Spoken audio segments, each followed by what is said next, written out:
Drop shipping. Okay, so drop shipping is really quite a simple process. You've got the customer here, you've got yourself in the middle, and you've got the supplier here at the end. And what happens is you set up an online website, you'll get your customers to come to your website, they will buy the product, they'll pay retail price for it, you're paying the supply price for it or the wholesale price for it, and what's happening is the customer comes to you, they pay you the money, you then pass the order along to the supplier, you pay the supplier less money, you pocket the difference, the supplier sends the product straight out to the customer. Happy days. So in terms of positives, you don't need your own stock, so you don't need to buy a load of stuff up front. You don't need to hold that stuff, so you don't need to pay a warehouse like Amazon or anyone else to look after your stock for you. So massive. In terms of the market, you can sell it globally, so the sky's your limit there. And in terms of choice of products, again, huge, so massive upsides there. Big opportunity, right? However, downsides, how are you going to drive the traffic to your website? If you already have a huge brand and you're well known in your area and you're going to sell products to people that already are interested in the stuff that you're interested in, this could work really well for you, but that isn't the case that I am. That's not the position I'm in.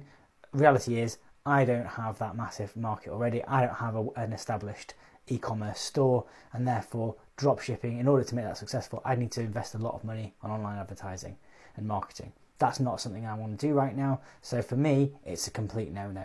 The other also downside is that if you're a newbie, there can be a 28-day shipping delay. Essentially what you're doing is you're putting an order into somewhere like China.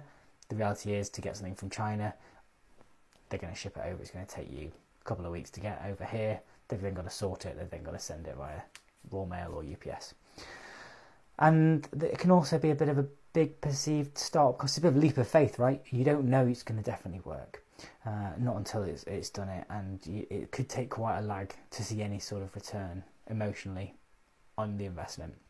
So for all those reasons, drop shipping is not going to be the thing that I'm going to focus on.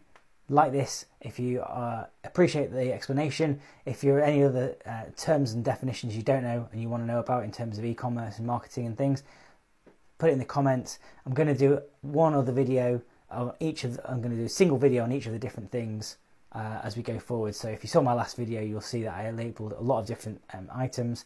I'm going to go through each of those, so there's going to be a bit of a series. I'll try and link these videos together, but I don't actually know how to do that yet. So hang in there, and I hope you appreciate the content.